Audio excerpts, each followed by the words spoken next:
Alrighty, injury report. Ketter Golson did not participate, foot and back. Hatcher was limited with his knee. Deshaun Jackson did not participate. Merriweather did not participate. Toe, Chase Minifield, concussion, did not participate. Baker was limited with his chest injury. E.J. Biggers did not participate with his concussion symptoms. Ryan Clark, stinger, was limited. Will Compton was full. Keenan Robinson with his knee did not participate. Kerrigan, Silas Red were full, and then Tyler Columbus did not participate with a non-football injury.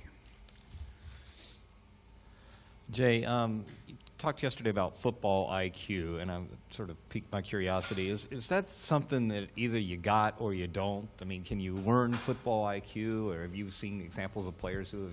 I mean, you can learn to an extent, but a lot of that comes naturally. There's a lot of football instincts that come naturally. That's why they're called instincts. But, some of it you gradually learn as you get more years in the league, and the more you practice and the more you hear the same thing terminology-wise, you can gain some smarts as a player is concerned. But a lot of that's come natural.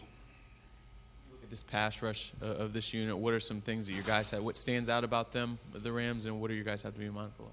Well, it stands out that they're very good, and it's not just one guy. Obviously Robert Quinn is as good a pass rusher there is in the NFL, and then Aaron Dobson is a rookie. He's Aaron Donald. I'm sorry. He's relentless, man. He's a very low center of gravity. He's got a great move. He's always working up towards the quarterback.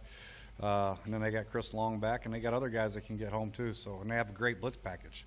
They got the whole kit and caboodle when it comes to rushing the passer. They can get home with 3, they can home with 4, and obviously you throw in the linebackers and the safeties when they rush. They are good rushers also with Barron and the other guys they bring. So it's going to be a great challenge for us offensively, and all the more important reason to try to stay out of third down and long. So that'll be a grind, as it is every week. But these guys are special when it comes to rushing the quarterback. Yeah, with Deshaun's injury, is there anything structural there, or is it just kind of painful on the? I think it's just kind of painful. It's nothing like major. It's just painful, bruisish type thing on the fibula. So it's just a wait and see, and if he can handle the pain or what have you come tomorrow, Saturday, we'll see. Did Keenan have a setback of any sort? It seemed like he did a little bit more in yesterday's practice.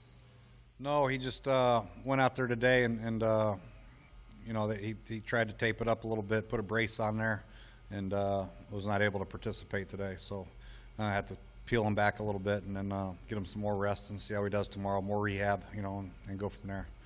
But nothing, there wasn't a setback. It's just a painful injury for him right now.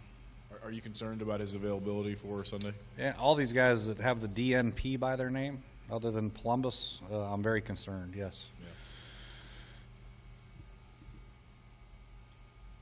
Yeah. With the tempo we talked about earlier in the week, have you done anything, or is there anything to do in practice to help with that, or is it just something that you have to preach? I think you can try to pick it up a little bit in practice, but sometimes in practice when you're trying to show cards of what the other team's doing, it's hard to have great tempo in practice. But you just got to continue to preach it, and then we just have to do a good job as play callers getting the play in sooner. And then Colt's got to do a good job of getting them in there, and line coach and the tight end coach and receiver coach, we got to do a good job of, especially receiver coaches, subbing. If we run a deep ball, we got to get another receiver in there. A lot of times we're waiting for guys to get back to the huddle. But we're going to work on our tempo a little bit, but there are times in the game where we want to slow it down a little bit and snap it with 10-9, 8-7-6, whatever it is. So depending on the situation, but we also want to try to speed it up a little bit early in the game. There have been some issues, obviously, at the quarterback position this year.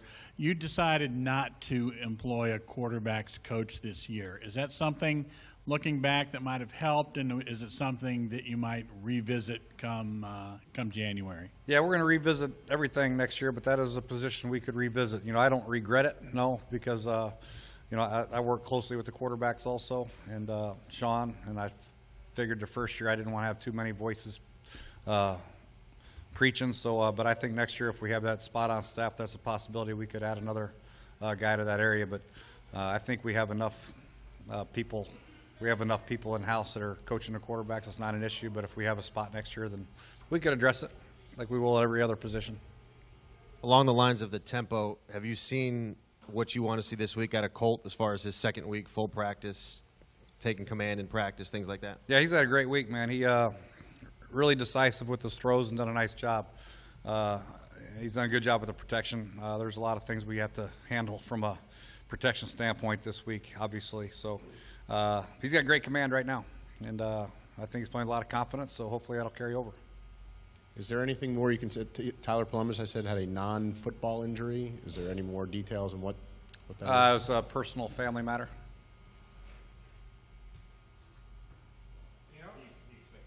Yeah, he'll be back. I think he's flying back tonight, or first thing in the morning. Hopefully he'll be back for practice. All right, thank you guys.